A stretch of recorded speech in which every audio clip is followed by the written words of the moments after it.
वसंत मोरे यांनी मनोज जरांगे यांची काल अंतरवाली सराटीमध्ये जाऊन भेट घेतली। या भेटीसंदर्भात वसंत मोरे यांच्याशी संवाद साधला मिकी खैना।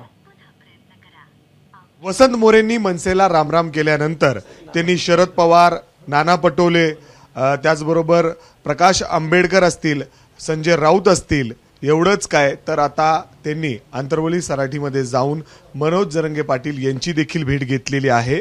स्वतः वसंत तात्या आपल्या सोबत आहेत। तात्या, कालची ही भेट तुम्ही मनोज जरांगे पाटील यांच्या सोबत घेतली, काय नेमकी चर्चा झाली, काय पुढची दिशा ठरली आहे? मी कालच्याला अंतरवाली सराटी या ठिकाणी सकल मराठा समाजाचे नेते मनोज जरांगे पाटील यांना भेटण्यासाठी गेलो होतो। त्याच्या अगोदर सकल मराठा समाजाची जी पुणे शहरातली मीटिंग झाली, त्या मीटिंगमध्ये मी सकल मराठा समाजाने मला समर्थन द्यावं यासाठी मी मीटिंगमध्ये बोललो होतो। तात्या, तुम्ही सोशल मीडियाच्या माध्यमातून संपूर्ण राज्यभरात पोहोचला असाल, मात्र एवढ्या नेत्यांना भेटल्यानंतर तुमची आता काय भूमिका, काय ठरतंय का पुढचं? काय माझं ठरलेलंच आहे ना। 12 तारखेला ज्या दिवशी मी पक्ष सोडला त्याच दिवशी मी सांगितलेलं आहे की वसंत मोरे कोणत्याही परिस्थितीमध्ये पुणे शहराची निवडणूक अपक्ष लढवणार आहे।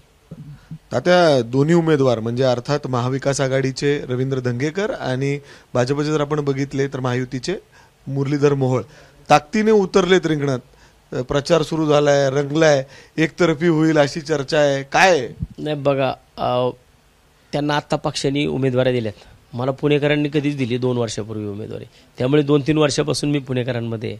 आणि ही लोक आत्ता यांना एकाला सांगितलं तू कमळ घे, एकाला सांगितलं तू पंजा घे, ते पण अजून दोघे आदंतरी आहेत। मला वाटत नाही की काय भविष्यात काय होऊ शकतं, आपण आता सोशल मीडियावरती पाहतोय।